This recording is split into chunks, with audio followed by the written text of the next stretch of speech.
G'day listeners, welcome to Barkarati, the Sailing Podcast. My name's Jordan Spencer and it's that time of the week where I get to hang out with some really cool sailors, but of course, got to share the mic with two of the world's greatest idiots. First off, Mr. Brett Perry. Greetings, Exalted One. BP. G'day all, how is everyone? Just tickety-boo, mate, thanks for asking. Now, I've had a chat to the Almighty and as far as I'm concerned, this episode is going to be potentially disastrous for you, Jay. Oh, you're going to throw it out there. Yeah, I know where you're going. Well, as we said, I've been relatively neutral in this argument that's been going on for the best part of 4 years. We've got two Land Rover lovers here, and I think you might want to be careful what's going to happen. Well, we'll see. Let's bring in the first Land Rover lover. Hang on. He had a voice that could make a wolverine purr. Mr. Nick Bice. Gents, G'day. Slight warning for the listeners, because we did pre-record this one.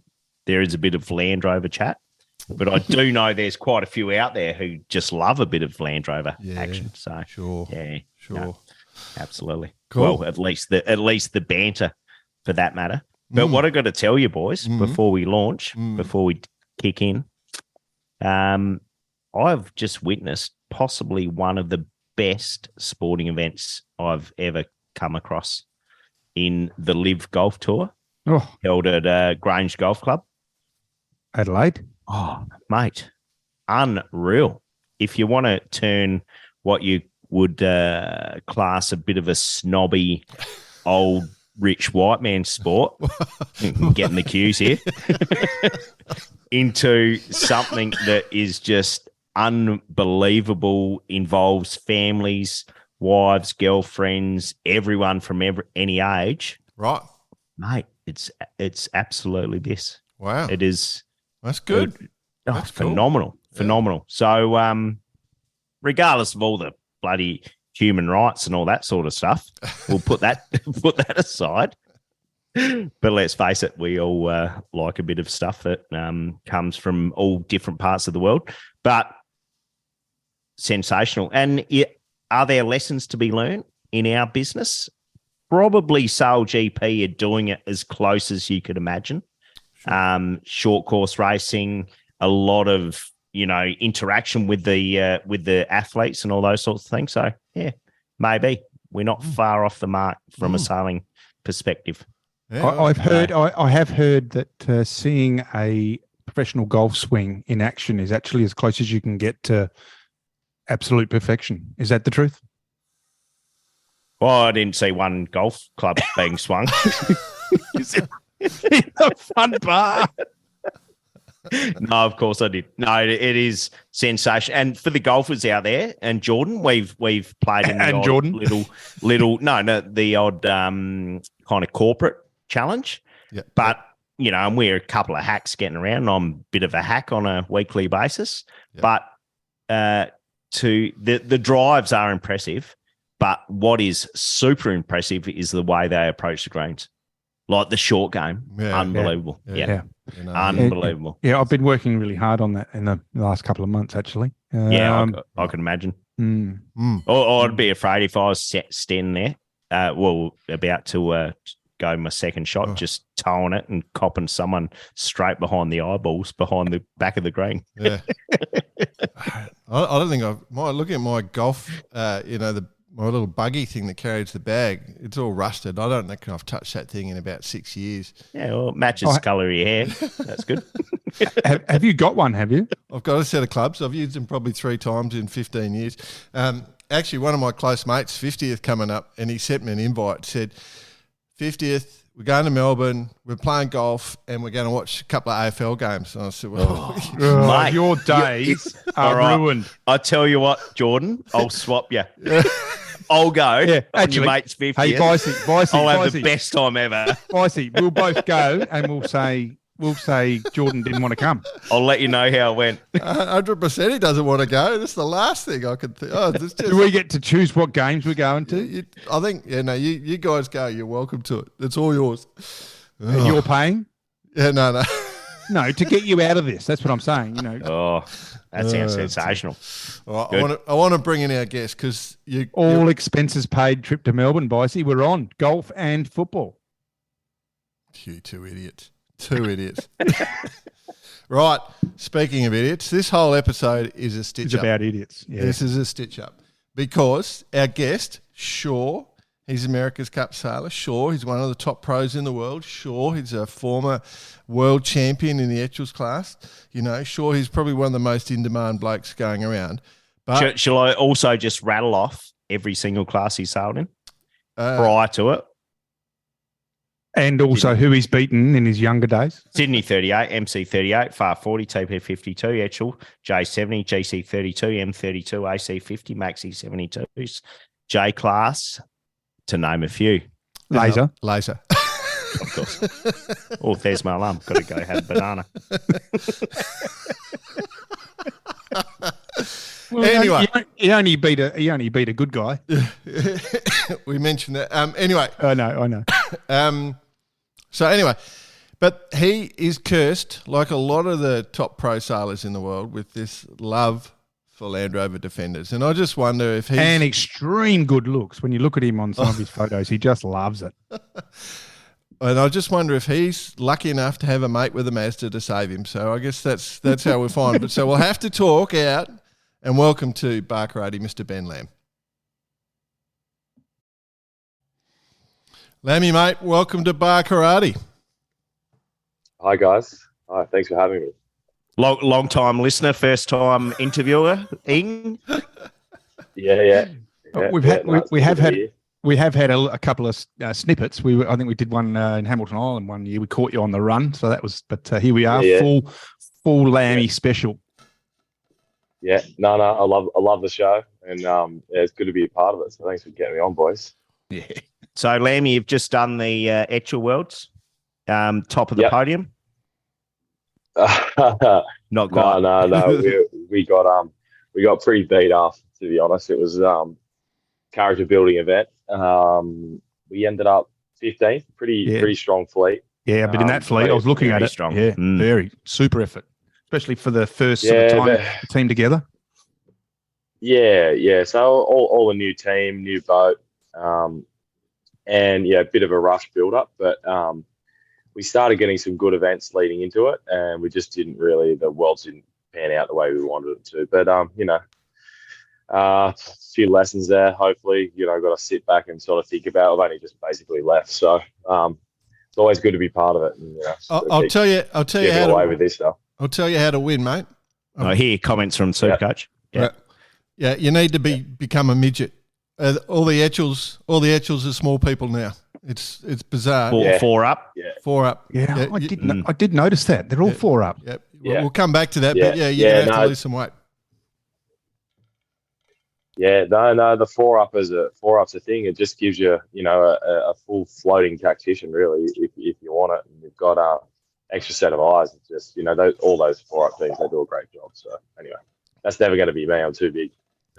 Too good looking is what I say to people.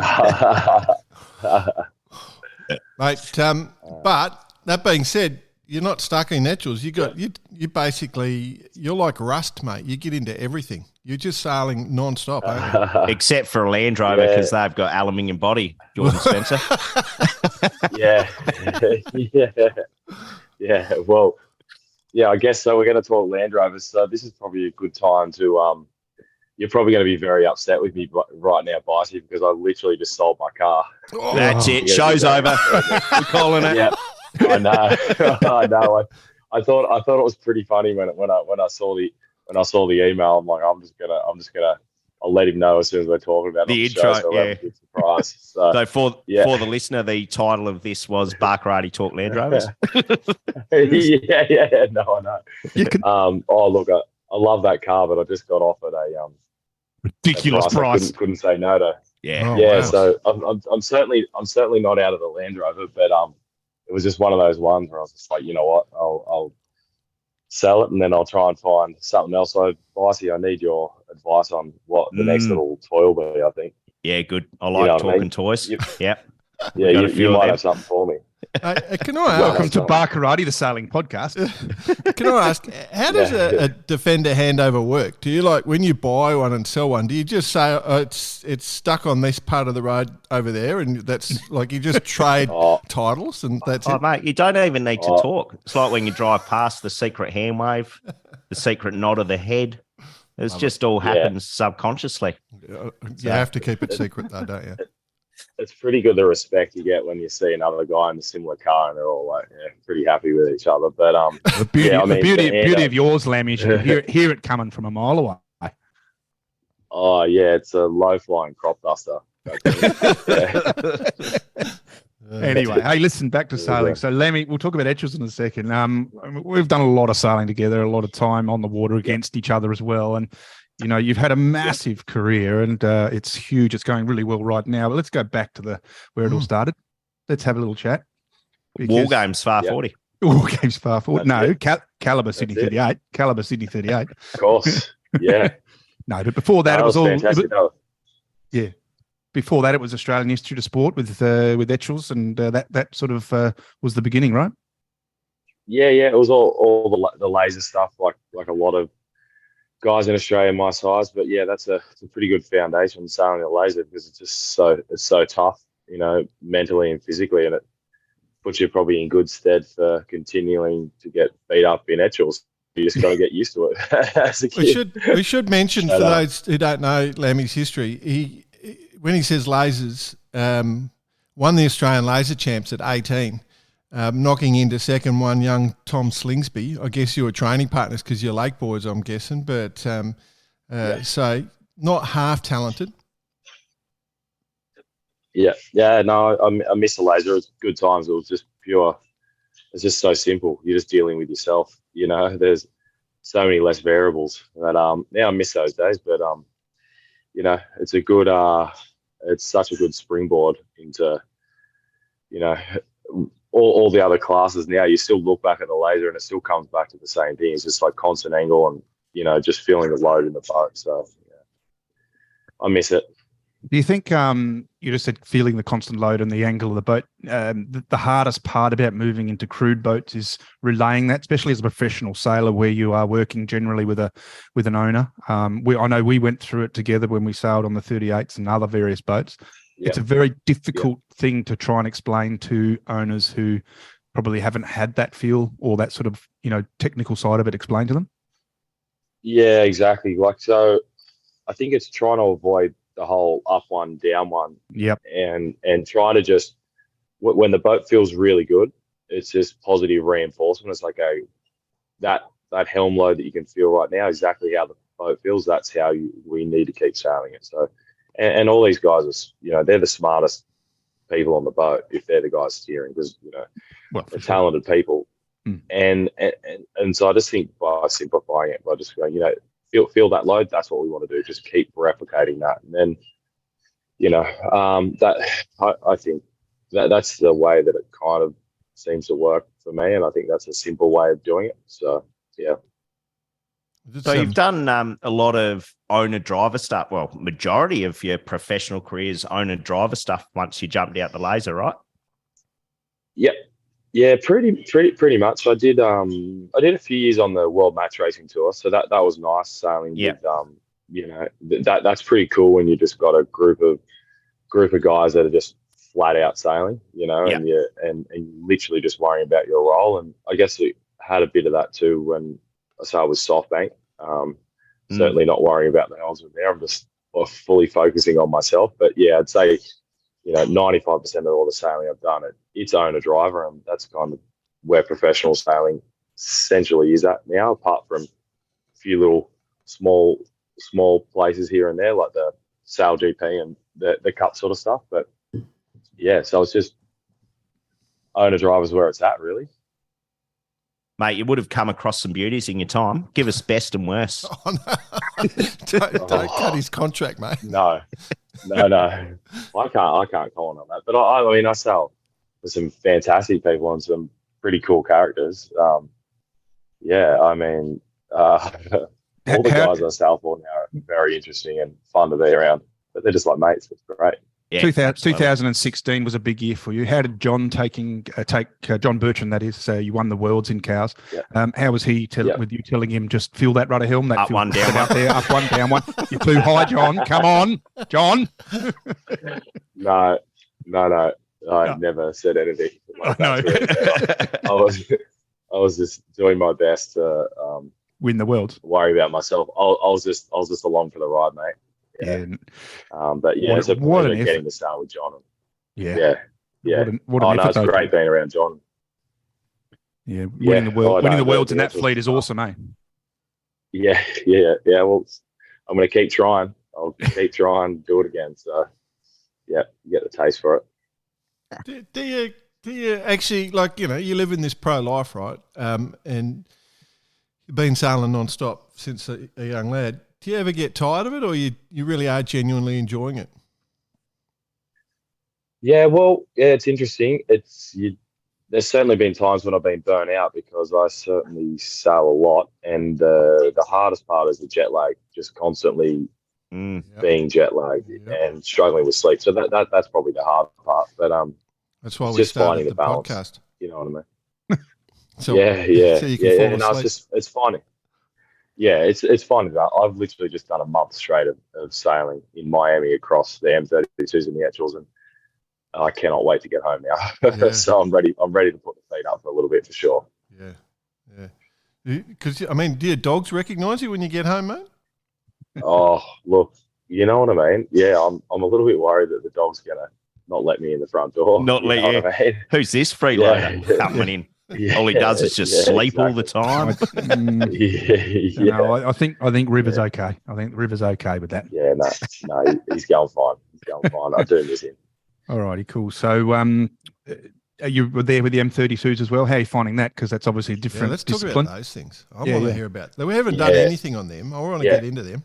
Yeah, I think so. No, the M32s are fantastic because, the first time I saw them, I thought they were a bit silly. They just didn't make sense to me not having a gear. But they kind of just work because they're a pretty simple boat, and most good one design classes are relatively simple boats that you look at from the outside and you go, oh, it's not fast enough, it's not this, it's not that. But it provides really great racing, and you get really good at the simple things. And the M32 is absolutely taking. Oh, sorry, I'm just in the lounge and they're telling me to be a little bit quieter. Sorry about that. Was it like a library or something? Yeah. In the library at Dallas Airport. Yeah, exactly. You better comply or they shoot you in the States. Oh, yeah, no, it's anyway. But yeah, no, the M32, I can't speak high enough about it. It's really taking off. And I think the GC32 seems like it's going downhill a little bit. The M32 is fantastic now. So yeah, I'm loving it. Very enjoyable. And is that that's an owner driver situation as well? Is it with those boats in that new? Because it's the tour in the States that's so strong because it's obviously it's not here. Yeah, exactly. Yeah. So it's all owner driver, and it's just the tricky boats to sail. But I guess with the GC32 foiling, tearing around at 30 knots can be a little bit difficult at times for some people. Whereas this is you can. An owner can come in and you can get them up to speed, a lot easier anyway. And it's just providing fantastic racing. The level of that fleet is incredible. Like I'm really, really impressed with it. So, but yeah, we've been getting better. We had a good event the last one, so pretty happy with the direction of the team. So you were third on the Gold Digger. The M32 kind of took a while for it to find its place. It kind of feels as though it's found its place now, right? With the circuit in the US. It kind of had dribs and drabs all over the joint, and it became the match racing boat for the World Tour. But now, from what I see and hear, how many boats are you getting on the start line? Is around 10, but I think the Worlds will be substantially more. But the level of the 10 boats, it's full pro. Everyone's got coaches or at least a coach, and everyone's doing a lot of training. The guys across the fleet are the very best. It's pretty cool to be a part of it. And there's also a fleet in Europe, so we've got a boat there as well. So boat in the States, boat in Europe, and we're just kind of taking on it. It's a good opposite from the Etchells. You know what I mean? It's good just go out, go fast, and worry about boat handling. It's nice. Yeah, right. Cool. So, what's the circuit like for those who haven't caught onto it? So, how does the circuit work? Well, there's 4 events in Miami over the US winter, and then over the US summer, there's about 5 to 6 events in Newport, and that's where the Worlds will be. Mm-hmm. Yep. And so everyone's kind of down in Miami in the winter, and then in the summer everyone goes to Newport, and then there's also a circuit in Lake Garda this year as well. That's going to be pretty cool. Pretty shit house places you going. Yeah. Life sucks. Yeah, for so you. so the Europeans will be there. So I'm looking forward. I've never been to Garda, so never been to Lake Garda. I know everyone rabbits on about how good it is, so I can't wait. Yeah. Well, everyone's rabbiting on correctly, mate. She's a glamour spot. Where are you out of, Taboli, or do you know? Don't ask me these questions. Like Garda, mate. Like Garda. Just come on. Yeah. No, I'm going to be where I'm at. I'm going to be where I'm at. Yeah, I'll be there. Hopefully the boat's there. Yeah. That's the Lammy way. Yeah, I haven't got my head around that yet. So when you're racing these things, because I am really interested in the M32, because, obviously fast boat, catamaran, are you it's more of a boat speed thing, or are you racing on small circuits, like sort of they do with Sail GP, or is it, you're doing tactical tacks, or what's it look like? Yeah, well, it's essentially, very similar course to the Sail GP. So you're starting on a reach, then it's a left turn, go downwind, and it's like a downwind, an upwind, a downwind, back upwind, finish on the reach. So the starts are really tricky. The starts are very tough. You've got all the software, so you're trying to be as close to the line. You're generally doing 20 knots or so, 25 knots if there's breeze. So the starts are very tricky. It's a completely different way of starting, on reaches, with 10 boats. But at full noise. And I guess but the decisions there's a lot less tactical decisions, but the decisions are big decisions. Yeah, right. You know what I mean? You're really trying to just minimize your maneuvers, and when you make a decision, you're kind of committed to that decision for quite a while. You can't just two-tack out of there. Yep. So they're running code zeros, right? Yeah. Yep. Yeah. So you've got a code zero downwind, and then below about 9 knots of breeze, you also take that upwind. Yeah, so that becomes there's a lot of moding, like the trimming and the moding and the rig tune, all that stuff is pretty interesting, and still getting our heads around it. But it's they're very cool boats to sail, and then the boat handle is fantastic. So. Any decent crashes, Lammy? There's always stuff going on. There's always cool. People going overboard, boats flipping, all that sort of stuff. There's a lot of cowboys in the fleet, including us, and everyone's having a proper crack, and there's plenty of rubbings racing. So it's pretty cool. Love it. If you when you go to the Worlds, mate, so you got 10 boats in your starts in Miami. Is it the same reaching starts at the Worlds? Yeah, so I'd say the Worlds would be there should be over 15 to 20 boats, I dare say. Right. Certainly high in the teens. It's pretty hectic at the reach mark. Pretty hectic. Like everyone coming in overlapped, and some guys trying to jibe. Or everyone's it's pretty good fun. I like it. Yeah, it's certainly more it's more fun in the Etchells than in that department. Can you imagine if you know how in Oz sometimes you get the random fisherman sets up on that first mark, and they haven't realised. Can you imagine? Yeah, that first. Like on Sydney Harbour, where they just quietly last week in at Sail Newcastle Sailfest, there was that random fisherman, pretty much about half a mile. If you started at the pin, you're piercing the old Haynes Hunter. 18 footer. Nice. So you knew if it was lifting or knocking, if you're above or below that boat. And if you're below it, you were copping some, I tell you. What are you fucking blokes? Piss off out of here. I've been fishing here for 30 years. Oh, yeah. Yeah, it's so funny, hey, when you go past a guy and and then you're like, you want to say something like, "Oh, there's another 50 bones coming." Yeah, exactly. Like, You think they're we're bad? just like not going to listen to what you say. Yeah, exactly.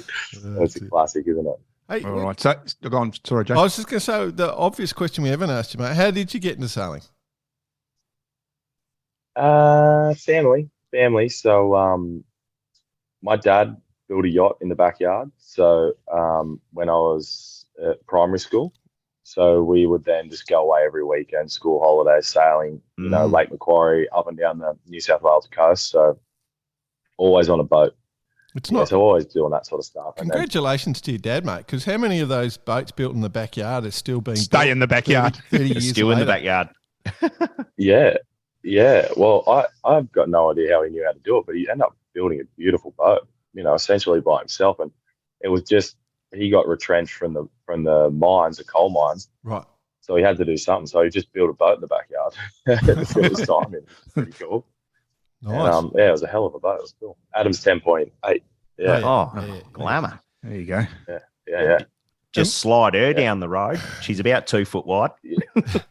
Well, we had to get a crane and crane it over the house, 2-story house. Ended up being on the news. Yeah, not much happens in Lake Macquarie. It was on the Channel 9 News. Yeah. And the Lambie's boat's launched. Oh yeah, I got to leave school during the middle of the day for it. It was pretty good. Good on your dad. Yeah. Because you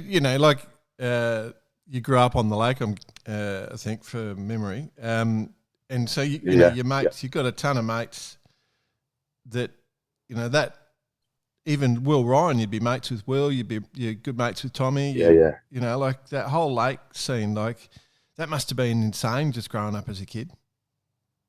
There's a lot of good sailors on that lake. It's pretty incredible. There's also Nathan Outridge, Ian Jensen.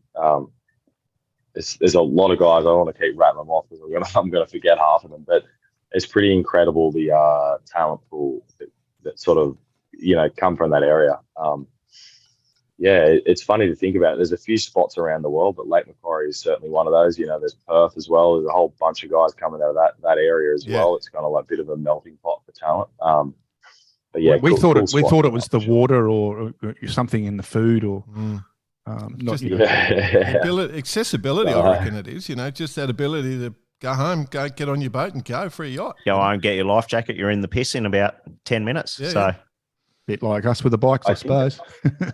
I think that's what it is because if you live in Sydney, it is or like a big city, it's quite difficult to go sailing after school and all that kind of stuff. Whereas when you're living around the lake, there's not many other distractions. You know what I mean? There's not not a lot else to do. So I guess that's why a lot of people go sailing after school, and maybe that's where it came from. Yeah, and I mean, if you don't sail often, your boat will be full of snakes and spiders. Just for the overseas listeners, so you've got to sail regularly. No.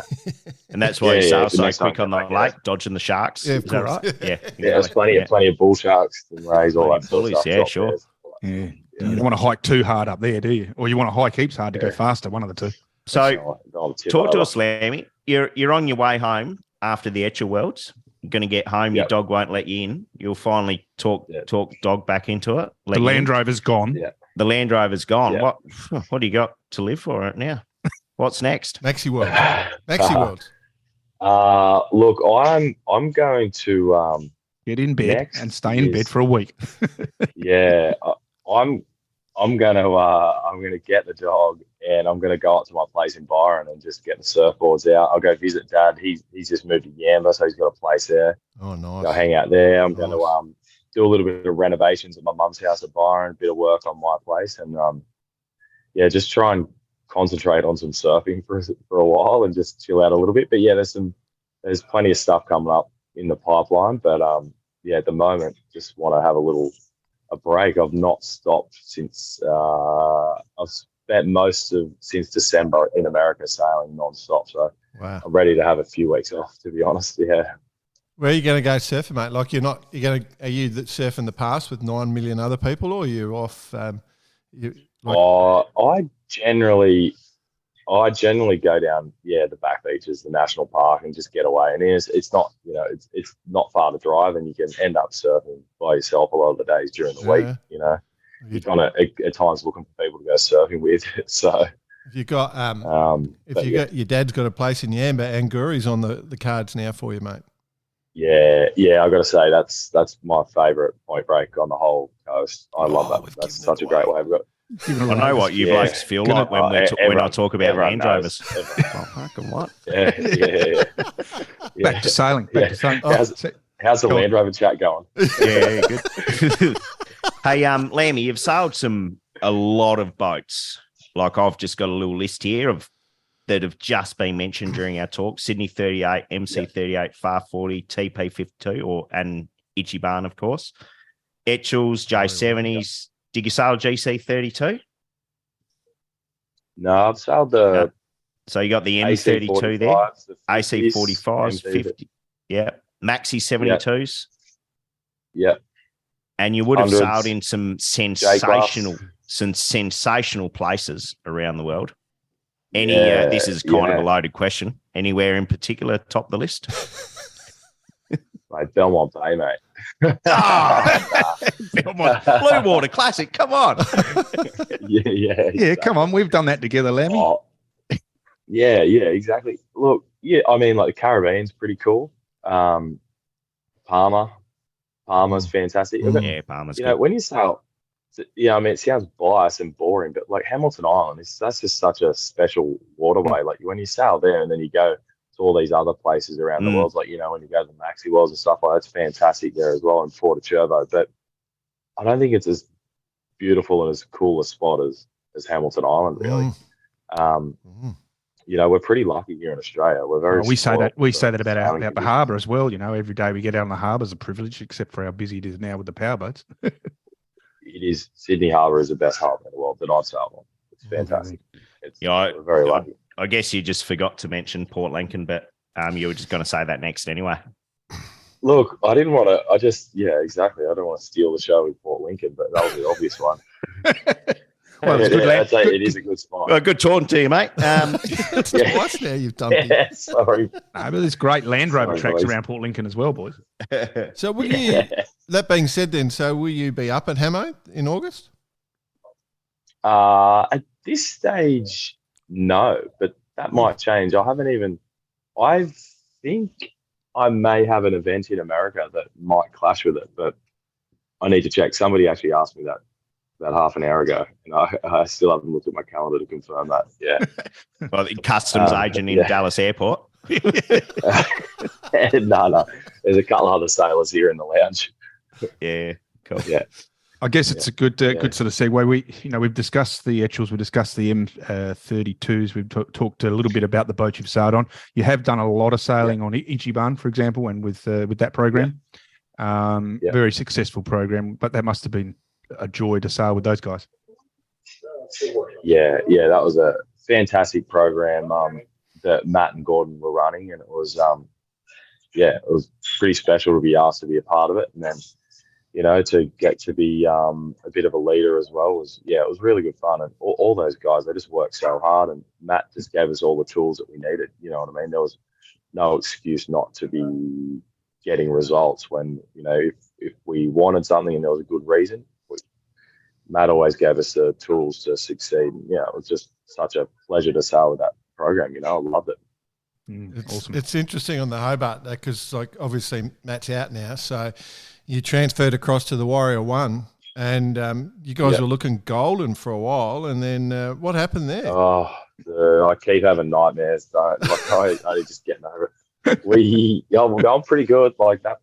Yeah. We made a little bit of a mistake halfway through the race when we kind of eked out. We got in front of the other 52s, and we made a little bit of a mistake, and we just ground away. We got back out in front, and then we started just blowing up spinnakers and ran out of spinnakers. I think we sailed the last 4 hours or so with no spinnaker. We just had nothing left to put up. And you know what we call that in Baccarat? Just broke me. I can understand it breaking you, mate, but we doing that sort of stuff. We call it defendering. Yeah. Boom. Yeah, well, I tell you what, my defender blew. Yeah, I don't. Barcy would get upset, but oh my god, like, yeah, are you having constant issues with your defender blowing up, or was it just my car? We might start calling them the shoots, the TP52 shoot. Yeah, just got to go down to Yeah, mechanic yeah, and get my A4 redone. Oh my god, it's such a horrible feeling though when when you blow up the first vinegar and you're like, okay, well we got another one, but then when you know that's this, if this thing blows up, we're screwed. That's just, you never forget that your heart just sinks. You feel sick in the stomach. Yeah. Horrible, Oh, horrible yeah. feeling. Especially for that program, because I mean the Warrior One coming from the States, and obviously the other boats that come internationally. That's the big one thing that you just don't expect to happen. You don't expect to be blowing up all of your sails, and that would have been heartbreaking. Yeah. When we obviously the A4 was probably going to blow up at some point, and we knew that. And we had the 6 ready to go, and when we had the 6 up, we're like, okay, this thing's never going to blow up, and it lasted 53 minutes before it blew up, and we thought that we're just going to have that to the corner. But when we had that thing up, we were gone. Like, that boat is designed to go quick in the breeze downwind. When it got over 20 knots, that thing was on rails. It was untouchable. Very good. Yeah. Anyway, I'm guessing the took me a owner. while to get over that. I'm guessing the owner looking hard at the sale program again. I wonder what the conversations were. We wanted to make this thing last. This thing goes fast in windy stuff, so let's make the sales last.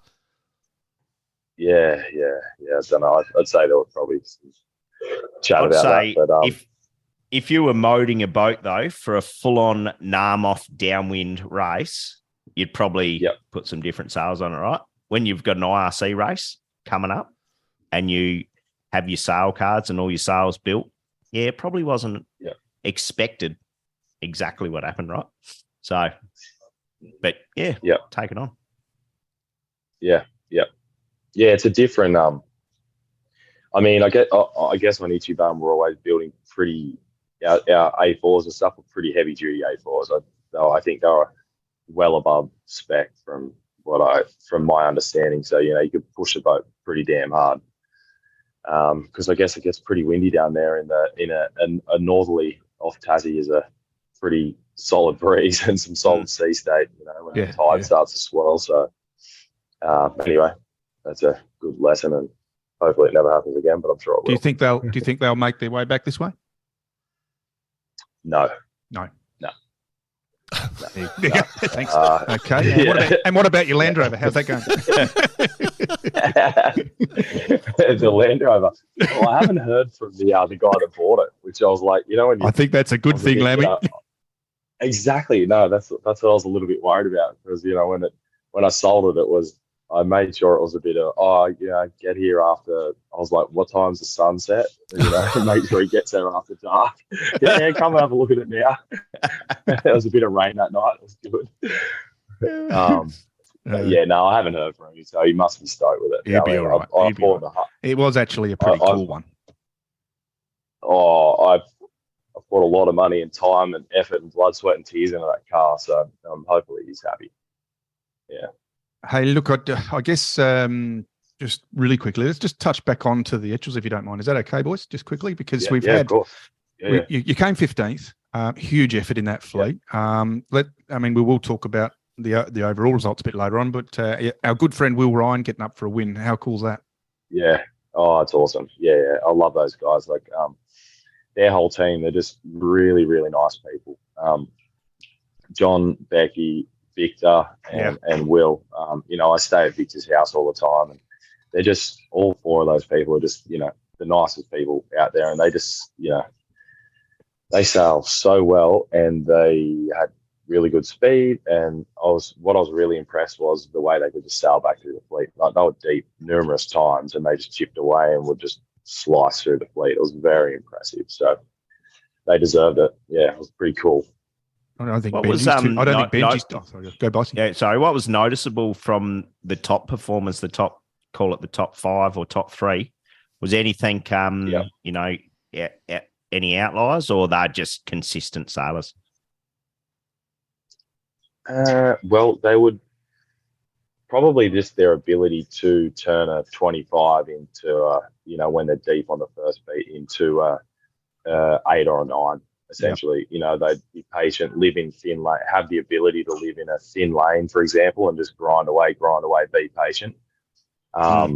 You know, they just do that time and time again. And I think that's, you know, those are the things that are kind of win you those big regattas, and they did it really well. Yeah. Yeah, cool. And well, apart from, as mentioned earlier, the 4-man boat now. I mean, a couple of us do it here in Oz, right? Well, not us, but a couple, but not many. But when you look through the list, there's majority, well, not majority, but be pretty close to. In the US. I mean, yeah, for sure. Just having an extra set of hands and extra set of eyes, you know, you can divide the roles up. You know, you can have a full-time jib trimmer, a full-time main trimmer, a full-time tactician, and a helmsman. You know, there's no crossover. Not necessarily that they all do it that way either. A lot of times in the US, the tacticians are also trimming the main. So, but regardless, just an extra set of eyes is pretty powerful in that fleet. Like, there's just so much going on. Yeah. So, but you know, a lot of people in Australia are potentially too big as well. So I think, you know, it'll be interesting, the Perth and the Melbourne worlds, whether how the split sort of goes there. So we'll see. Yeah. Was there much discussion? Obviously, we're now post shit fight. Was there much discussion to the Australians about to you know, what's happening and what's going on? Obviously, Perth, we are all allowed to sail, meaning the M11s, but that's to be voted on after that as to how much further we go. Was there any talk about that? I mean, yeah, they're just kind of, there's always chat about the M11s, I guess, but they just kind of want to know how the boats, people have just asked how the boats are going, and it's hard to tell. Like, the boats, you know, we sailed our boat with Mark Roberts at the Victorian States, and still seems like a great boat. Seems like the fleet's more even, was my take on it. But look, it's hard to tell. It's very hard to. It's still, they all just feel like Etchells. You know what I mean? I can't really make a call on it. You know what I mean? It's difficult. But yeah, everyone's always asking questions. But I guess it's more based on, you know, trying to get these internationals to come down to the events in Australia, which is going to be, you know, a big thing for us, but a big thing for everyone, really. There's going to be a lot of good teams that'll come out, some very strong teams. I believe, from my understanding, a lot of the top teams will come out. So which is a great sign. Yeah. Yeah, perfect. Yeah. Good answer. Nice. Cool. Yeah. All right, now we can abandon the Etchell crap. Let me, for the youngsters out there, I love them. Don't misinterpret. For the youngsters out there, you got to come for sale. Oh, I've sailed. Yeah, I'll come for a sail with you anytime, mate. You know, because you're a normal sized human being. I'm, you know. Yeah. We'll swing it down. Yeah, but for the youngsters out there, like, do you remember getting your first pro contract? How that negotiation went? Calibre, Sydney 38. Yeah, it was on colour. I'd say BP. BP hooked it. BP would have organised it all for me, to be honest. BP did everything. Give, don't you? Yeah, just I'm a pathway person. I see talent, recognise talent, and took it on. Yeah. Good times. But yeah, go on. Sorry. Yeah, I guess organising it. I've always kind of just had handshake agreements essentially with pretty much everything, you know.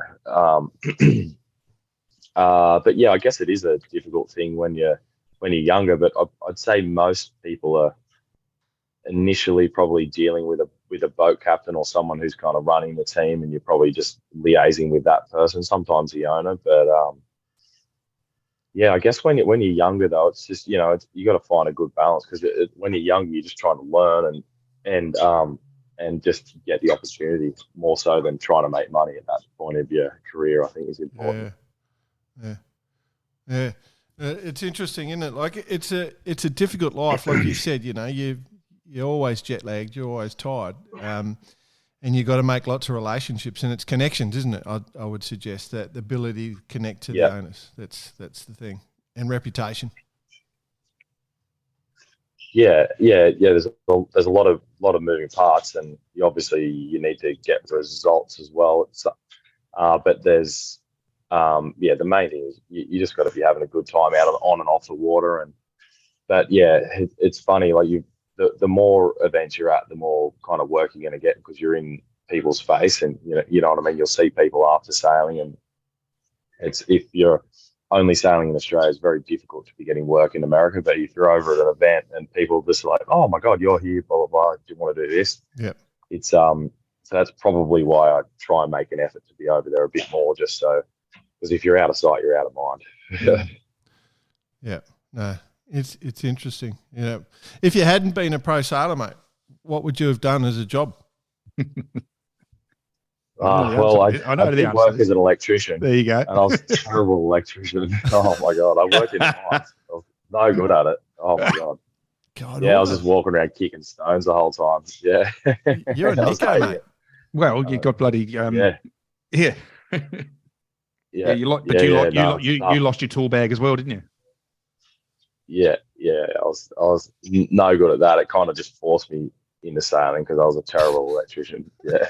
Just made me go back to sailing. Yeah. Which is fine. It's a good thing. Okay. Well, let's talk about some of the stuff, as one of the top pros in the world. Let's look at some of the existing. I don't know about that. But all right. Well, as one of the top Land Rover Defender drivers in the world. Yeah. Here we go. What about existing events? So, like, which events call to you more? Like, are you more into Sail GP? Are you into the Cup? Match racing circuit. Which ones are the ones that you sort of are most passionate about, or is it the wing dinghy circuit? In regards to watching, or competing in. Well, you'd want to be in at the moment. Say, I mean, I know you did the Cup in. Well, it's Bermuda, wasn't it? You were in Bermuda, I think. Yeah, 35th one. Bermuda. Yeah, I think so. I think for me, I've been thinking about it a lot more lately. I want to try and start focusing more on the one design and getting back into just doing as much big fleet one design sailing, so Etchells and J70s, because they go pretty hand in hand.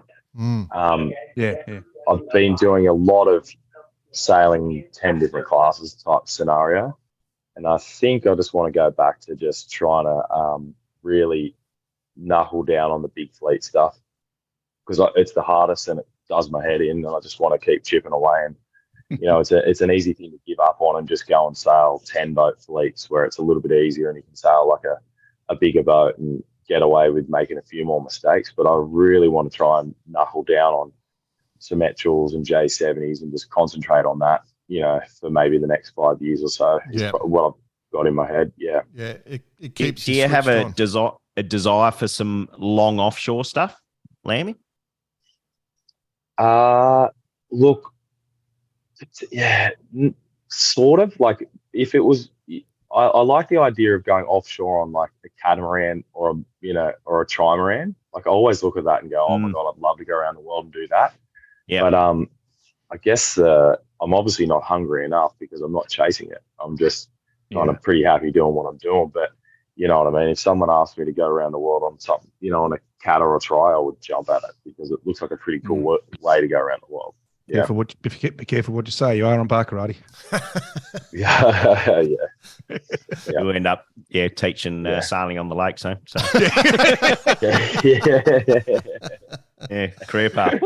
or an electrician, one of the two.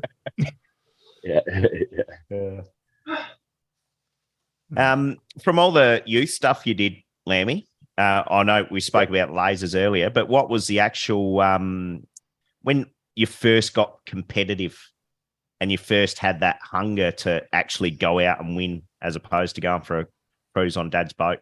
When did that was there like the bell just rung, or it was just a kind of natural progression? Yeah, something clicked in the laser. Yep. Probably around 16 or something. I just started wanting to be competitive with it. And then the one thing that was the goal was the youth worlds. And just, I saw that people, there was this thing called the youth worlds and you could, try and qualify for that. So it was a few years in the kind of making, but it was such a good goal for me to sort of aim for. So that was a really cool thing for me, just to like knuckle down and try and qualify for that, because it was difficult just even qualifying really in Australia. But so that was my first taste of being competitive for sure. Yeah, right. Do you have any thoughts towards the current youth world strategy with Australian sailing? In the sense that they want to send more concentrate on the big fleet racing as opposed to sending people to youth worlds? Right. Okay. That's the policy, is it? Okay. Yeah, Didn't even know. Yeah. What do I think about that? So they're not sending youth to the youth worlds. Wow. Okay. No. Damn. I don't. That's obviously how you feel about it. Yeah. That's how you feel. Yeah, because I felt like for me that was The turning point. such a good thing to aim for. Yeah, exactly. And it gives you a taste of trying to qualify for something, being competitive, and then, it's also like you dealing with not qualifying and going through all that process. So, yeah, that's interesting. Yeah, I don't know. I'd have to think about that a little bit more, but initially I don't know if I love it. But yeah. Calling Ben Lamb. This is your last call. Yeah. Cool. Yeah, I don't know. But yeah, that's interesting. Oh, yeah. Cool. All right, Lammy. I think I sort of sense that we're coming to the end of our time, so we might let you bolt so you can get the good seat and get your bag in the overhead locker. But do you know what you're doing next from a sailing perspective? Have you got anything that you're focused in on? Yeah. The next event will be Etchells on the Gold Coast. There's an Etchells. Oh, there's actually one a couple of weeks Coast before Regatta. that.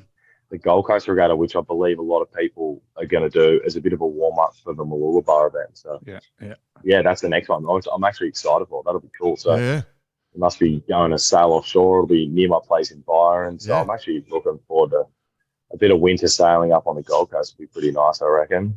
And of course, being the current Victorian state champions. Yeah. Just throw that in the middle of everything you've been doing. I'm looking forward to getting back out on the boat with the boys. So it'll be good. Excellent, mate. Cool, mate. Well, best of luck with that, Lammy. And thank you. Be seeing you in the soup at some point in time. Always good to catch up. Exactly. Yeah. Being overdue. I know I've told you boys this, but Lammy put me onto this podcast, World Sport, a couple of years back. And every now and then when something comes on and I laugh and I'm like, I bet Lammy's on a plane right now listening to the same thing, having a bit of a chuckle. Oh my God. Yeah, I love that Hello Sport podcast. So it really helps me with not getting homesick at times. Like, I just put it on. And I've even got my crewmate for the last just to the Worlds is Richard Clark. I've even got him where he loves it. He cracks up at it. So it's pretty cool. Anyway, it's good to have a bit of home when you're away. Yeah, that's cool. Nice. Cool. All right, mate. Nice one, boys. Well, love it. Thanks for having me, and thanks for putting up with me in the lounge with everything that's going on around me. But mate, I'll get on the plane and get some sleep now. Yeah, quick Budweiser before you hit into 38F. Get a Bud Light. Yeah. Hey? Yeah, nice. Yeah. All right, mate. Good on you. Nice, boys. On your way, buddy. Have a good travel. I'll catch up with you. Catch up with you when you get home. Cheers. Beautiful. All right. See you, boys. Bye.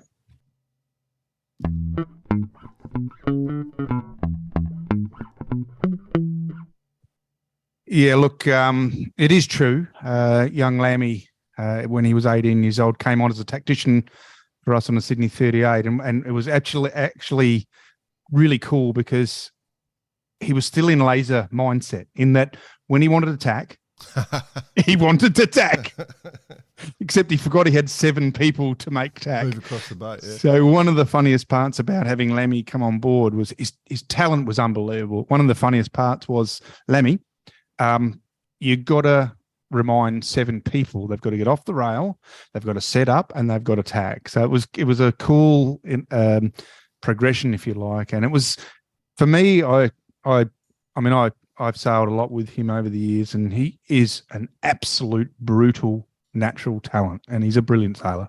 Oh, here. And one of the best blokes on land as well. Yeah. Have a beer with, have a chat to. And we'll help anyone. We'll help anyone. Talk about the toys, of course, and have good Land Rovers. Yeah. So, absolute legend. And, pretty proud to call him mate, to tell you the honest truth. Oh, Yeah, absolutely. No, I'd say the same. Yeah, And nice. he's always there. If you've got a question, and this goes for the general world. I mean, if you see Lammy in the park, he will answer your question. Feel free to go up to him and ask him and say that BP from Barkerard, he said, get up and ask you. Or say, are you Jordan Spencer's younger brother? You've got a really big head. You got it. He does have actually. He does have quite a big Bit head. of a tinge of the ginge. His ginger and has a large head. Sounds like a bloody good-looking bloke. Yeah, legend. Absolute legend. And we love him, and we're very, very proud of him. And obviously, we love to hear his exploits into the future because he's got some on over the next few years. Cool. Yeah. All right, let's go into other news. Club events. I just thought I'd mention Antigua Sailing Week starts this week, coming up, the 29th. Antigua Sailing Week. Antigua. What are you going to say? Antigua. Are you just doing your sort of accent again? I like that little Frenchism you're adding to it. There's multiple ways of saying this because, I love the etymology of words and how words are pronounced. So we could actually look at it at Antigua. I love Antigua. The Antigua Race Week is on. Yeah, that's it. So Antigua. Anyway, 29th April, 29 April to 5 May. It's a big one. It's kind of like for Aussies listening, it's probably like Hamo a bit. Like everyone's there, everyone turns up. Good event, lots of fun to be had. It's probably one of the bigger events. So if you're interested, have a look, see what goes on. But there'll be plenty of boats enjoying some sunshine and a bit of sailing. Sounds like a similar theme to Hamo. Which got a big plug today. Indeed it did. Cool. Any other events you guys got? Well, look, I can I just say one thing? I don't think it's got to do with club events, but I do have a question. I did speak to one David Snow during the week, Bicey. Yeah. In relation to your week in Newcastle and Sailfest. Yes. Apparently, he mentioned that you had a bowman go overboard. Yes, we put him in Was that near the fisherman? Yeah, near the fisherman. Said, just take this fella for us, will you? No, well, for those that kind of do these Windward Lord races, you get this. You got the spreader mark at the top, and you've got the gate at the bottom. And I would consider the bow team that we had is probably one of the best awesome. I've ever sailed with. Looking at the pictures, and they're always thinking about where they are, what side of the sails they're on. And it was just a bit of a late jibe coming in once the jib was up. Unfortunately, young Davin was on the wrong side of the jib, and he thought he'd go for a little swim, a little bit with a bit of a flick. Yeah, and straight up in the air. I think it was a triple somersault in the half pike position, but he executed it beautifully. Did you have your cards? Did you have your cards? Yeah, no, we're at 4.8 for sure. Absolutely. At all. No, it's only out of 5. Oh, it's out of 5. Because due to the difficulty. I've just got this vision of him jumping up, touching his toes, pointed.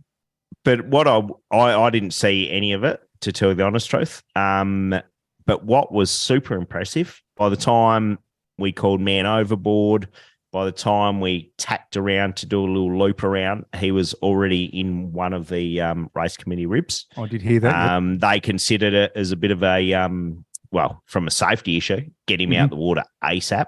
Absolutely. And I must admit, from our boat, we were a little dubious as to what the rules were in regards to should we retire. So we actually did go to retire from that particular race, but the race committee said no, it's a safety issue, so it's not deemed as outside assistance. So did he get back on board or not? Yeah, he got back on board.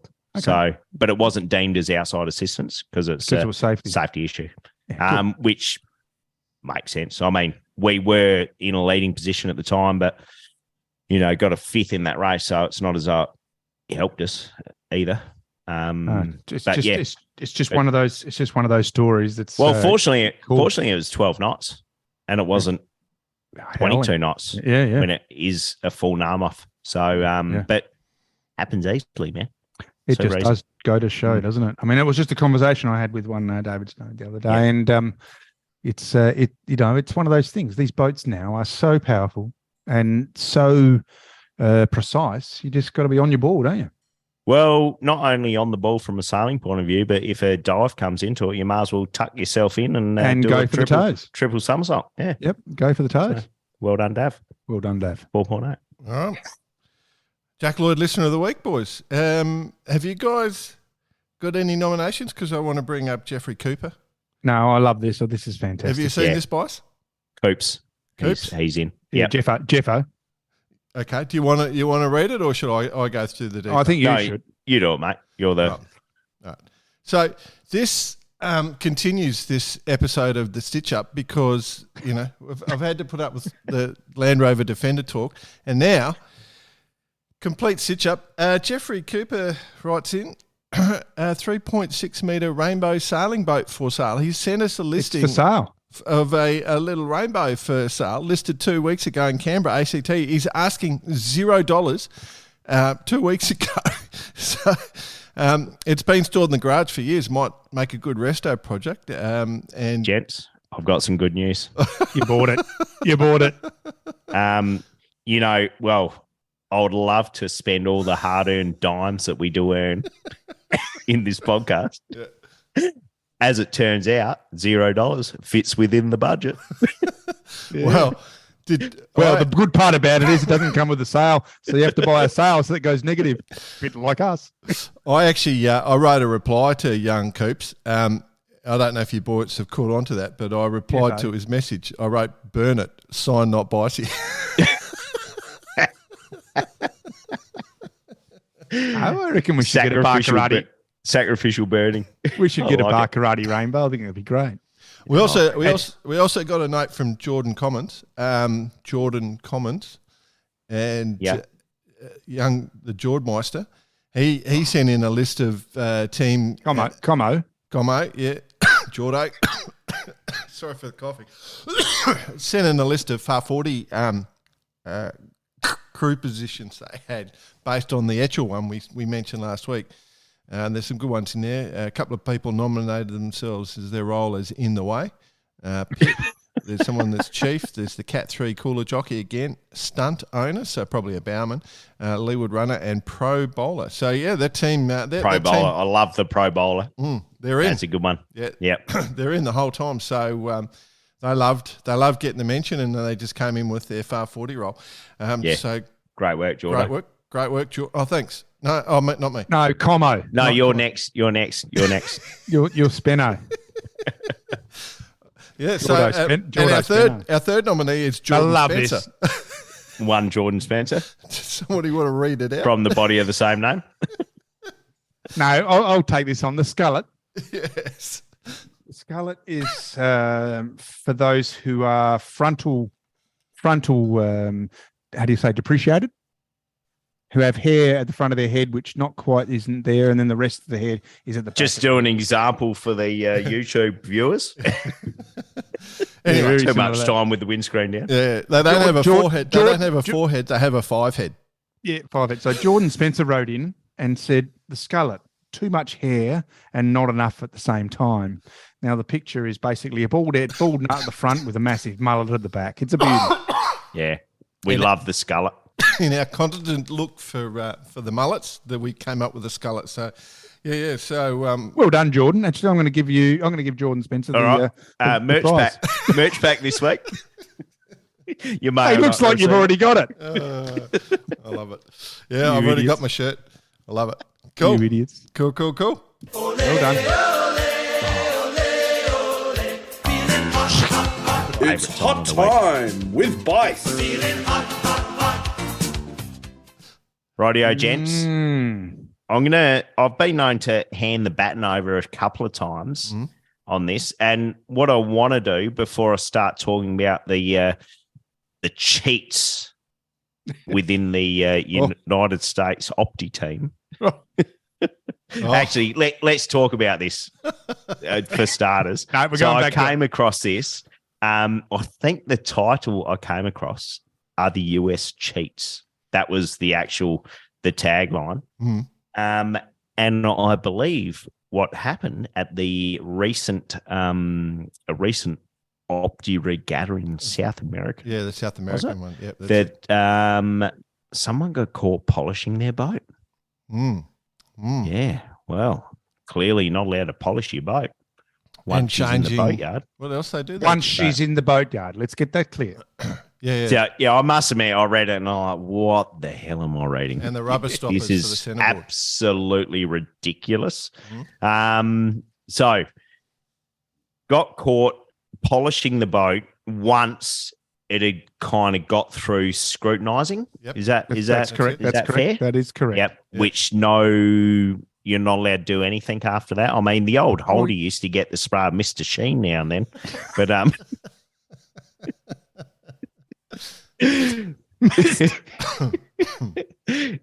she slid straight off the chocks, mate. Let me tell you. Couldn't hold on the trailer on the way to the club. I thought it was quite ridiculous, what I was reading, but it's pretty clear, and it's been pretty clear in the... you can't speed shop your Optis. It's been pretty clear.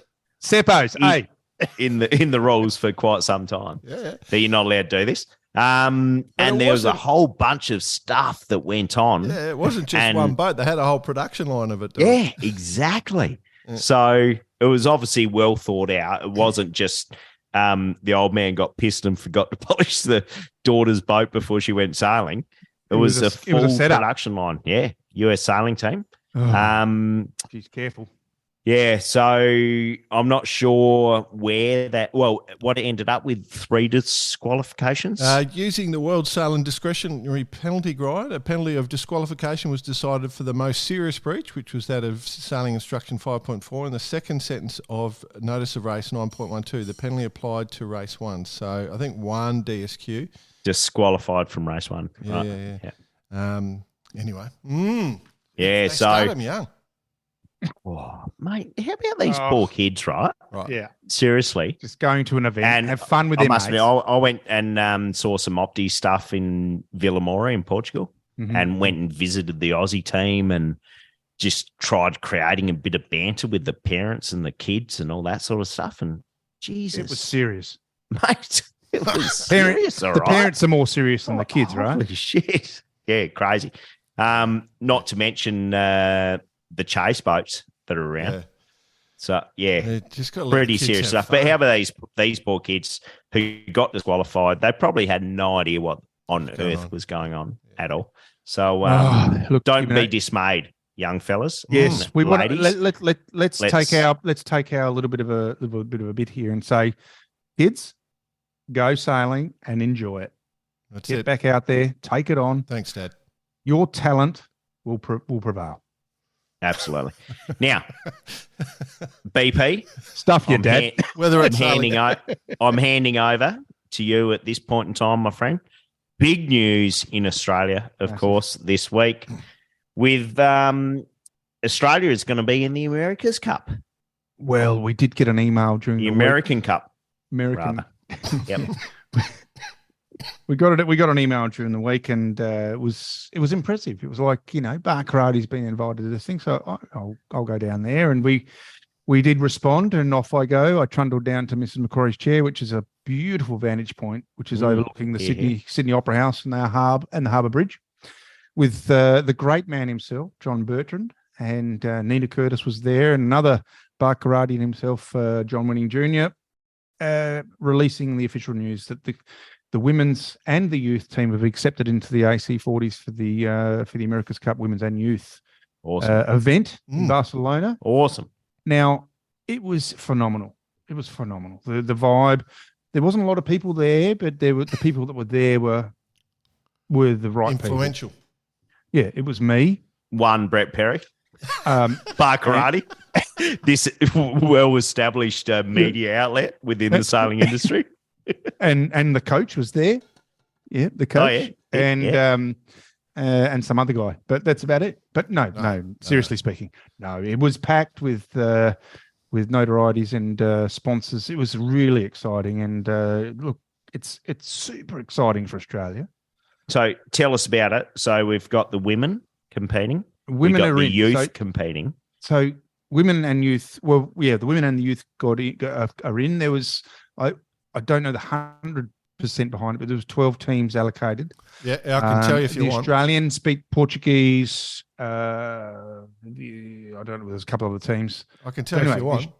Okay, go on. So Australia, Sweden, Germany, Canada, Netherlands, Spain, New Zealand, United Kingdom, Switzerland, Italy, USA, and France. There you go. Awesome. It's good. Super exciting. Now, we just love, and Nina Curtis, I mean, fellow Barkarati, Nina Curtis has put a lot into this. And Olivia Price, obviously, who wasn't there, I did mention in a Facebook post. She was there in spirit, and she's off doing the 49ers with Eva Hazeldine. But it's huge for Australia. I mean, it's just huge. We're so excited. What about the reading between the lines, BP? Mm. Yes, women. Yes, youth. Mm. Yep. What's John Winning Jr. doing there? Is he actually going to mount an Australian challenge for the next America's Cup? Just give us a simple yes or no. The question came up. The question did come up. Mm. Now, this is a big thing, Bicey. This is not a game. And John Winning Jr.'s words were for the girls and the youth team. We're here to win. We're not here to make up the numbers. So his primary focus, and John Bertrand and the entire team, is based on the girls and the youth winning the America's Cup. Where that goes from there, it's based on building, it's based on growing, it's based on creating a new culture, if you like, in Australian sailing. Because if you look at Australian sailing over the last 30, 40 years, since John Bertrand won the America's Cup, and then obviously the defence in 1987, all of us have gone and done America's Cup, or most of us, Australians, have gone and done America's Cup, whether it be sailing or in the shore, in global teams, because we haven't had an Australian team. And this is the difference. This is a nucleus of culture. I like it. The word culture is the key here. Well, it's stuff then. Culture. No, we're all over it. And I think this is the start of something special. So let's ride it. Yeah. So from a commercial point of view, we haven't spoken to the winning group, but basically everyone out there, go and buy as many microwaves and fridges and shit as you can. Look, the more, and to make sure Australia get on the start line. That's right. This is not a paid advertisement. If you need a microwave, go straight to John Winning. I love it. No, look, seriously speaking, it was exciting. John Bertrand is super excited. He's going to be in it 100%. John Winning Jr. is going to put everything into it. He said he doesn't want to be there just to make up the numbers. It's a winning program, and that's not a pun. That's it. Yeah. Wow. Big news. I like it. Well, it is cool. Like this, as this cup gets closer, we're in these AC40s, which, I'm obviously a big fan of. All those nations, great to see the Germans and the Canadians. We spoke to our Canadian team. Our favourite friends, the Canadians. The Canadians, the Swedes, the Swiss. Canadians. Italy. Oh, man, it's just going to be great. Italians. Oh, love the Italians. Oh, Italia. Anyway, so cup, it's good. It's good to see. Spanish, they're all there. This is going to be fun. So anyway, best of luck to all the competitors, and go from there. Cool. Anything more, Mr. Bice? Absolutely. The ocean race. She's kicking off. By the time people listen to this, they actually might have delayed their early listening session to actually watch live the start from Itajaí, of which everyone is back on the tools, back on the water, about to start heading north up to Newport, which is, possibly one of the home of yachting in the USA, one would say. Yep. So absolutely. A fantastic leg coming up. And let's see these boys and girls just get us through another couple of weeks of just being glued to each other. Let's see. Literally. Yeah, it's not far away to the start because it starts 1:15 Brazil time as we record now. About 4 hours. 7 hours, 11 minutes, 27 seconds, 25 seconds. Just off the top of your head. 21. 19. Yeah, so But yeah, gonna be cool. Like cool place to sail from, and I mean a little bit tricky for the first 4 or 5 days. it's going to be and then hard. Then trade wind sailing, just beautiful champagne. But you're right, Bicey. Those first few days are really it's going to be crazy because Be a bit tough. Yeah, definitely going upwind. It is going to be very difficult, and once you get out and go, you're going to be good. But the first up into the trade winds will win. It's what we agreed with Mr. Simon Fisher. Where are we? So after 3 legs, Team Wholesome leads on 19 points. Militia on 14, 11th Hour on 13, Biotherm on 10, and Geo Environment on 2. Let's go, Geo. Give him a Let's see him. go. Let's get behind him. Let's get behind him. I mean, just to be there, how cool is it? Oh yeah, it's all good. It is all good. So anyway, We love you. Go on. Gio, we love you. That's it. Okay. We all are supporting you. Righto. But yeah, and we're loving the race. What? Anyone watch the import? Did you guys watch the import? Negatoro, per favore. No. You'll have to update me on that one. Well, they raced I in that was too busy in the golf, mate. Just watching the golf swings. Yeah. Jeez, you're excited about your golf, aren't you? It was interesting because they're doing that square thing, and The what? Poor man's Jordan poor man's Spencer, pursuit Barkarati race. Poor man pursuit Jordan race. Barkarati. they took all the good bits and threw it away, and then put that. Anyway, so they did the start, and it was quite interesting because it was 11th Hour won quite convincingly. Did they get points for that? Did they? Yeah. Get, oh yeah, but Yeah. it's only used 5 for points. tie break. Yeah, so 11th Hour leading, but so it was interesting because Team Militia and 11th Hour both had the same tactic for the start, and Militia missed Get out in front and increase your lead. Get to the top mark first and extend. go for the pin and hit the pin with speed, which 11th Hour did, and then started to climb up and lock out the boats above. So they had to nail the start, and Militia missed it, and they were last by a long way. But they just came through and kept coming and coming in, and everyone's soldier course Militia. race. Yeah, Militia ended up coming second overall. It was. So she's a quick boat. So I'll give you this one, gents. We're halfway through the race. Yep. From a mileage point of view, Mhm. there's probably a whole bunch more points on the agenda. about to be accumulated. Where are you standing with your original predictions? Ooh, well, yeah, I'd like to stand up here. I did say Militia, and I did say Militia in this leg. So do I get 2 bonus points for that? Yep, perfect. So, and I think Wholesome are probably the favourites to win the regatta. From here, as you go further north, you're going to have light and variables. We know that Militia struggles in that, so probably 11th Hour might gain a couple of points, and hopefully across the top of the Atlantic, it gets heavier again, and Militia can, pull back. But we'll see what happens. That's the way I see this is these boats are very suited to conditions. We've already discussed that. And I think it comes into play big time. I think Wholesome is the all round boat. That's how I feel. Interesting. Oh well, we'll wait and see. You're going to make it. Where are you at? Oh, Jay? I was just waiting for Bicey to make a prediction. Ooh. I still like Wholesome for sure. Wholesome PRB. I think they got a well-rounded boat, as you've mentioned, BP. So they're going to be hard to beat. I get the feeling Militia is going to take a bit of a leap. There's They've got a good vibe going on. They've got a good culture. Talking about Culture. Exactly. They've got a good culture. Apparently they don't even email. They just Snapchat. They just WhatsApp. Well, we These WhatsApp. kids- We WhatsApp.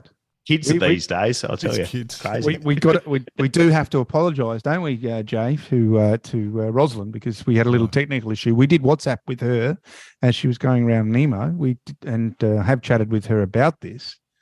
It was a little bit of a technical issue that came up in our, because that's how we are. But WhatsApping, that's where it's all at, isn't it? Mm. Oh, well, cool. All right, well, best of luck to everyone competing, because I think it'll be great fun. Be good watching, though. Gets real interesting. Anything else? No, that's it for me. All right, I want to throw out a couple of things. BP, you want to throw anything up, bud? No. Okay. No problems at all. I do want to I'm just trying to find Results? Chris Paul won the Congressional Cup. Chris Paul. Yeah. Wasn't he the drummer in Kiss? Yeah, no. And he beat Jet Bosch in the final. Yes. Good mixed crew on Chris's team, but yeah, it was good actually. I watched a bit of it. It was good to see some traditional. In the Catalina 37. Hang on a second. Congressional Malcolm Parker was on board. Yep. For that, the guy from Tasmania. Yeah. As I said, a full mixed team. He's not like David Boone, but the 5'2" Tasmanian with the flared pants. Mal Parker. No, we love Mal. We should get Mal on the show, actually. He's a beauty. One of the great traditions in yachting Congressional Cup, and they get the jacket. Similar to the green jacket in golf.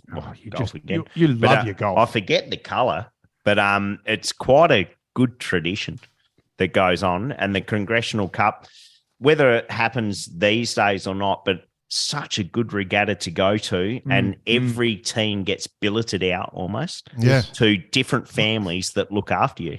And you'll get a boat mum who kind of looks after you. Boat mum? It's sensational hospitality, good place to sail when it's not foggy, when there's a little bit of wind as opposed to no wind, blah, blah, blah. But yeah, cool place. And then head over for what do they call it? The Catalina Seltzer? Catalina Mixer or something. Mixer. I reckon we'll give Mal a call and we'll get him on the show because he's a beauty. Oh, on the boat also was our mate Bernardo Freitas, our good friend, who has also been on Bar Karate. Oh, Fritz Sandwich. Yeah. And I think they went through, Paulie's team went through undefeated, didn't lose a race. So Chris Paul, the drummer from Kiss. Yeah, that's right. So that's quite an outstanding performance. So congratulations. The other thing I did want to bring up is, are there going to be complaints after the Etchells Worlds around two things? First off, if you look at, is it the top 15? If you look at the top 10, 7 of the top 10 boats were US boats. If you look at the top 15, I think it's about 12 of the top 15 boats. Does that mean that the US have been, have they been cheating? Well, I would say, let me put this in the right. The World's next year in Fremantle. It might be a lot of top Australians. 13 of the 15 will be Aussies. Yeah. That's the problem with the Etchells. They don't get to travel, do they? It is a bummer. But the on interesting a serious a note, genuine one, yeah. Yep. Go on. Absolutely stoked for everyone that was involved in these worlds. Yeah. And we are, as Australians, inviting everyone to get down here and get amongst it because it's been a tough couple of years in the Etchells. We know that, and I think it's about time we. One thing we will talk about, not on this particular episode, but for the future, I saw some bit of correspondence about how trying to bring the Corinthian side of Etchells sailing back, which is something we had spoken about a little bit in the past. And I'm going to do a bit more research into that, gent. So I'll get back to you on that one. Okay. I want to bring up there is one really obvious point. In that top 15, 11 boats were for people in the crew. That's Yep. I'm devastated, right? Like I make all these jokes about the Etchells, right, and stuff, but it was a class where decent-sized human beings you could go sailing. Average weight 95 kilo, right? Yeah, It's happening. What you're saying, it's happening. It's normal size human being. It's over. It's over. We might as well just sit on the couch and tell everyone how good that's what I'm doing. Or just do podcasts. Yeah, that's right. There's nothing left. There's nothing left for the big guy.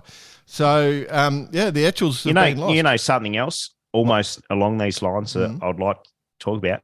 The weigh-ins. So I saw there was a mid-regatta weigh-in. Oh, geez, even worse. That's just even worse. It's turning the class upside down. Yeah. In the sense that, like, we all respect the weigh-in. You all have to weigh in. And let's face it, generally, you've got to do a dip, majority of boats. Yep. Then to have a mid-regatta weigh-in, which it makes compromises the social side of the actual regatta. It makes it unhealthy for the average human being. I'm calling it now ban 4 people. Ban 4 people. Ban it. You know, they should rate some single. No, you can't. You know, 3 is a perfect number for a boat. You know, like it is really perfect number for a boat. Can I just hand out congratulations to the winners for veracity? We'll go next. Okay, go. I'll leave you with that. On you go. No, it's important because it was the winners were John Sommy, Victor Diaz de Leon, Will Ryan, who we all know and love, been on Bark Radio, and Becky Anderson. Now, it's important to discuss that because that was I think so. Yeah, it was the first Worlds for John, the skipper. Victor has won a few, I think, J70 Worlds. What a massive thing. Yeah, so he's been in the class 4 years. But what a crew. Oh, yeah. So Victor is a true legend. Will Ryan, true legend. And I don't know Becky. So Becky, I'm assuming, is a true legend as well, but I can't quote any of her major wins off the top of my head. Maybe we should get her on the show. Yeah. Maybe. Why not? I'd love to.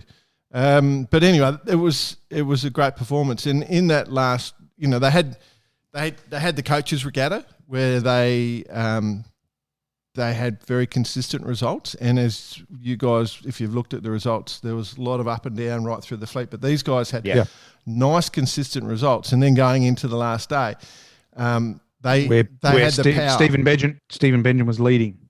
Yep, they had the power. So tons of steel. They just sailed them right to the back of the fleet. And because they could do that, so as you said, Stephen Benjamin, Mike Buckley, legend of Etchells sailing, Dave Hughes. So they used that consistency to give them the opportunity just to cover them and sail them back through the fleet and win the Worlds because of that. But coaches. The key to this whole race was they got a penalty on them. They got a penalty on Steve Benji and disqualified him. That's how it ended up. But, I mean, the key to the whole race was having a nice, consistent regatta, kids. For sure. But the fact is that they went into battle. They knew who their competition was. They went into battle and they ended up in a situation that ended up as it did. Now, we don't go out there to disqualify people, but if the rules are broken, the rules are broken. And that's how it was seen. So, it's a... you look at these events. It's not sheep stations and it's not the end of the world. But to win a regatta when focused on your rival as a in this way, you don't go out there to disqualify them, but you go out there to tackle them, and that's what happened. You look at great events like 2000 Olympics with Ben Ainsley and come on, help me out here, Robert Scheidt. He didn't go out there to disqualify him. He went out there just to beat him. And that's what this sport's so cool. I love about it. So it's called yacht racing, Max. Okay. So you know what I'm interested in? I went through, Max, the names. Did we have any sort of winning names? Yep, Malcolm Page. I want to congratulate Mark Thornborough and Malcolm Page also in the top 10. Right. So we've got, if you look at the Will Ryan, gold medalist Australia, number 1, gold medalist Australia, Malcolm Page. I think they came 8th or 9th. 6th. Oh, even better. Done good. Yep. Good work. But go on. I mean, to come 4th, 5th, 6th, even Lammy coming 15th in that fleet. It's pretty cool. And Bicey, you'll conjecture this how tough that fleet is. Oh, here. But enough about them. Yeah, Yeah, moving about on. us. Yeah, about us. Are we done? I was just going to say that there's no big winner on the name front except Jay Cross. He had the Pretty skanky boring. gene, which I thought that was a bit of fun. But I saw JC and the boys. Yep. TBA. Obviously, they didn't get time to be to announced. think of a name on the way over. yeah, no. So anyway, Struggled, I might add. World's back in Australia, and will be interesting to see. But one of the big events, there's plenty coming up, as we said. So I think that's it. I think we've crapped on enough. I think Absolutely. BP got on the high horse this weekend, so he's the winner for this week.